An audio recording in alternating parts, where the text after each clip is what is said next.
Iceland. A remote and fascinating island in the North Atlantic Ocean. Best known for its incredible nature, unpronounceable volcanoes, Björk, and Game of Thrones. With a tiny population of 360,000 people, the land of ice and fire is one of the most creative nations in the world. We're here to find out why Iceland has an exceptional and disproportionate amount of artists.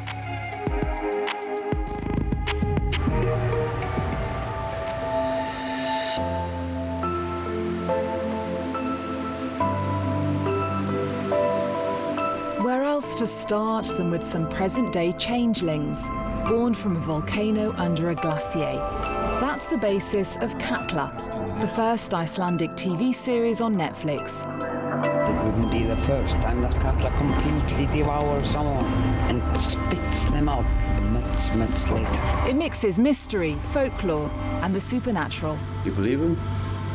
The folklores? Of course, they've changed over time, but they're based on peculiar events. Is there a person? The creator Sigurður Jón Kjartansson meets us at one of the filming locations, Black Sand Beach in Vik, a real-life town in southeast Iceland close to the volcano the show's named after. How would you describe Icelandic nature and landscape? I had a Swedish friend come over to Iceland some years ago, and he described it by the word hardcore. In what way is it hardcore? I mean, it is harsh, you know. You see the cliffs and all these big mountains and the sea and everything.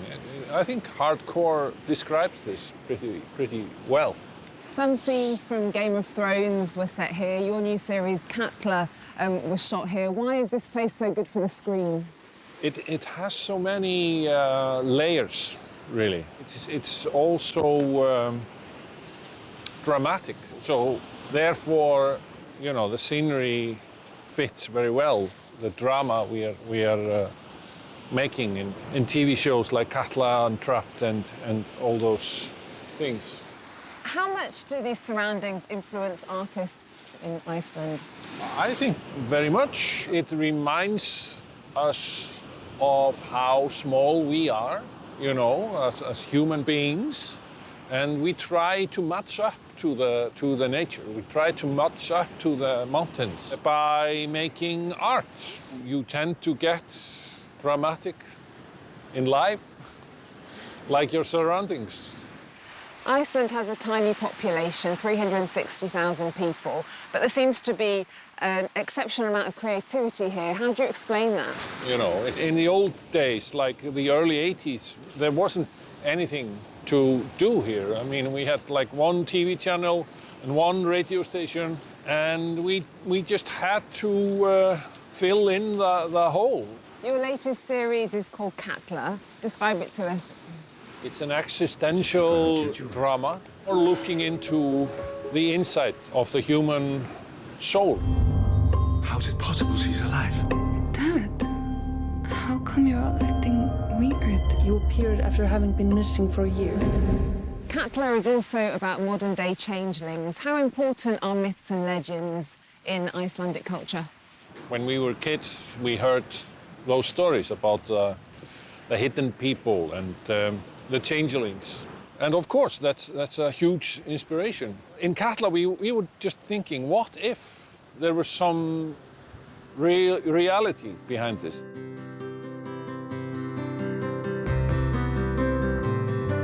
What if those folklores were true? It's a question at the heart of Icelandic culture, and maybe one reason people here are such storytellers. More books are written, published, and sold per person per year than anywhere else on the planet. And one genre is blossoming, the crime thriller.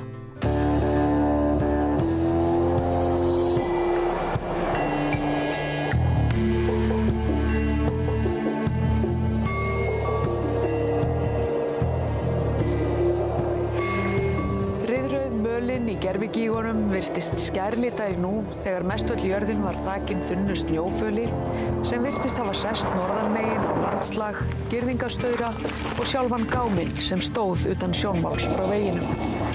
Daniel hafði lagt úti við þjóðveg til þess að eyðileggja ekki möguleg hjólför á fáförnum heiðmerkurveginum og slóðanum inn Rauðhólann.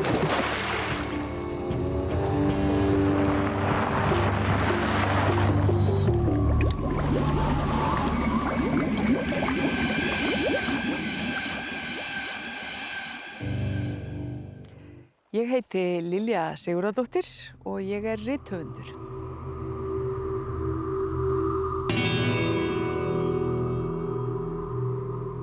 We are in this lovely place called Rauðhólar on the outskirts of the capital, Reykjavík. This is like geographically special.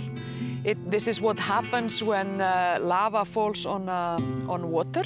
We have volcanic eruptions like every 3 years on average. I think nature is very important for most Icelandic writers. And I have placed the start of one of my books here. It's a book about the trafficking of women for prostitution in Iceland. I set it out here because it's like a spooky, lonely place.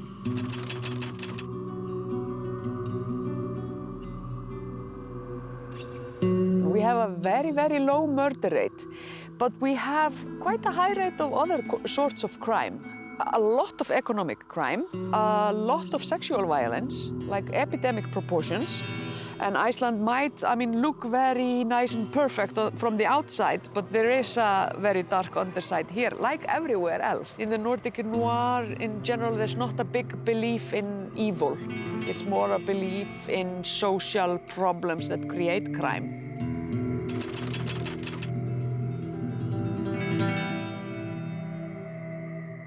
We have a long, old tradition of storytelling. We can still read our medieval manuscripts easily without a dictionary.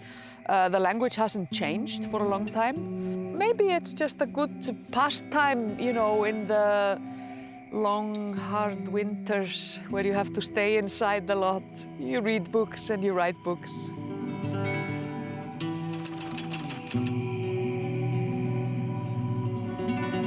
It's very hard to say that you don't when you live in Iceland, because our hidden people are human size, and you can confuse them with normal people, so you can't really say if you've seen one or not. They feature in my work as well. I have quite a lot of myths that I ingrain into my stories.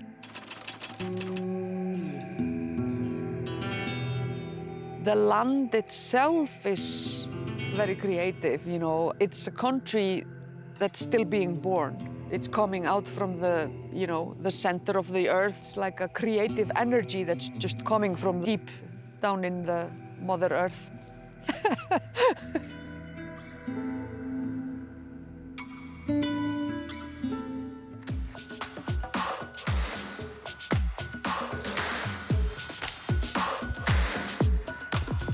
Drama, crime, the supernatural. But it's not all serious and mystical here in the land of ice and fire. Ari Eljan is the country's top stand-up comedian, and I can confirm he's pretty hilarious. We had a volcano that went off and grounded all air traffic in Europe, and for like a week everyone was like, how do you pronounce that? Is it Eichafjörðjarkl? And we could be like, oh, let me tell you how to pronounce it. It is actually Eyjafjallajökull. It's not that hard. Ari, you're the first Icelandic stand-up comedian to have a show on Netflix. Is the comedy scene quite new here?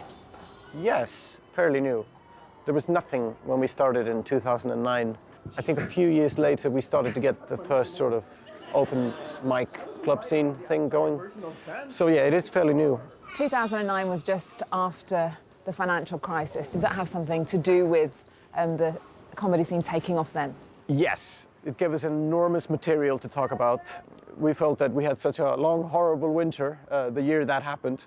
We decided in our own pompous, arrogant style, the people need to laugh now, and we shall do that for them. So yeah, I think it was a welcome change to have stand-up about Icelanders and our quote-unquote struggles. I read that Icelandic humour is as dark as your winters. Is that true? I think we have a bit brighter humor than you would imagine, based on like what you see on TV with Nordic noir and stuff like that. You would think we would all be really brooding and really dark and demented. But I think we're quite quite silly and joyous here. Game of Thrones, which is filmed here. The foreigners go like, oh, look, winter is coming. And Icelanders are like, no, winter never left. This is summer. This is actually filmed in July. It was.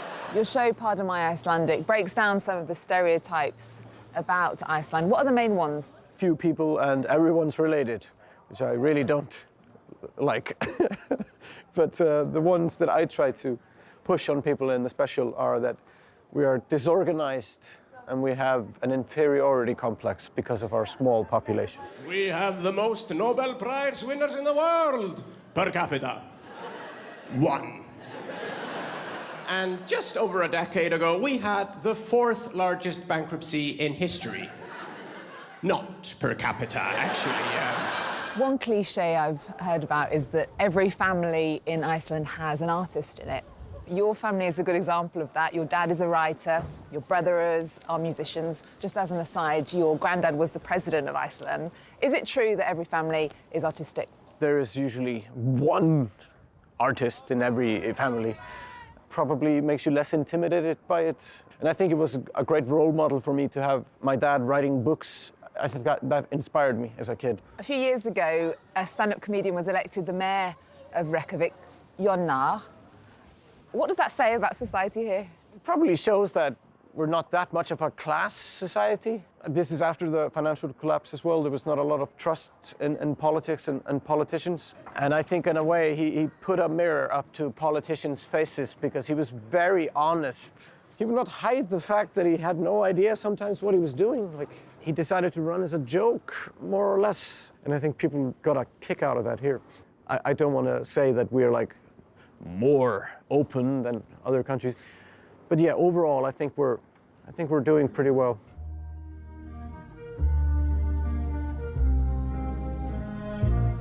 Being open, unique and different is something Iceland is known for, largely because of the country's biggest musical export, Björk. My songs are a collection of peaks, emotional peaks.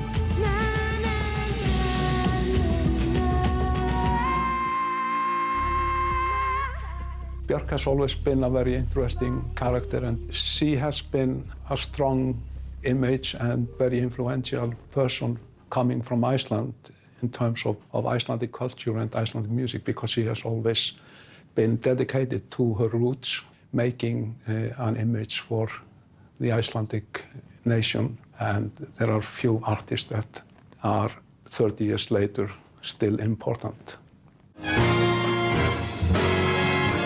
She is a very unique artist.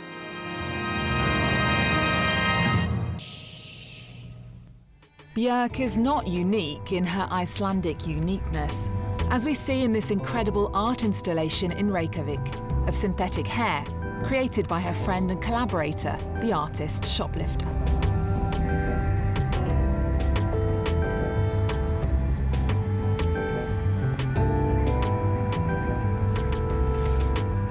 Hello, Shoplifter. Thanks for talking to us from New York. Hi.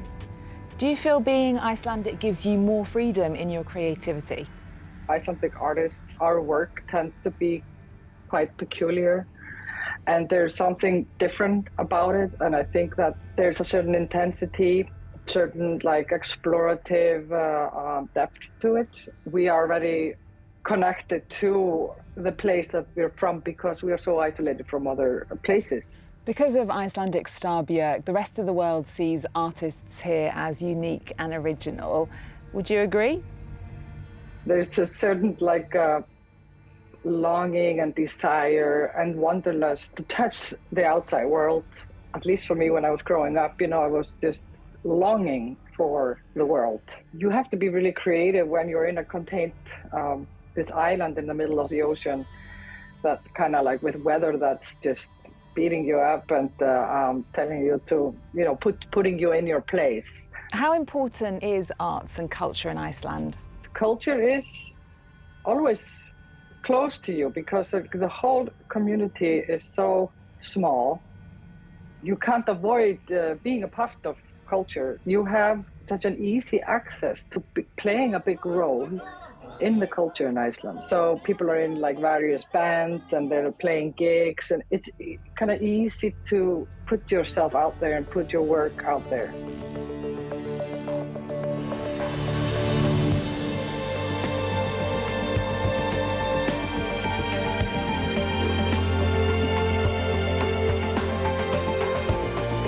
Iceland, the Isle of Artists, of jaw-dropping landscapes with mystical film settings, literary phenomenons and unique musicians and artists. The secret to its creativity can be found in its nature, isolation and open-mindedness, but is perhaps best felt and witnessed on the land itself.